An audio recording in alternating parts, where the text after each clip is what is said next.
Hey there everyone, welcome to Gaming Basis. And on today's video, I'm gonna show you where you can find your EA account email on the EA website. So without further ado, let's dive right into it.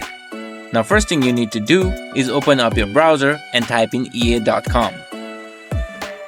After typing in ea.com, just hit search, which should launch the official EA webpage. Once you're in the EA webpage, just head over to your EA account. It should be in the top right section of the page. Just tap on your account and tap on account setting. And you can find your email address right below your basic information. Here it is. And that's it for today's video, guys. Now you can easily find your email on your EA account. But if you still have any confusion, feel free to leave your queries in the comments. And don't forget to like and subscribe to our channel for more useful videos as such. And be sure to hit that notification bell so you never miss our future videos. Thanks for watching.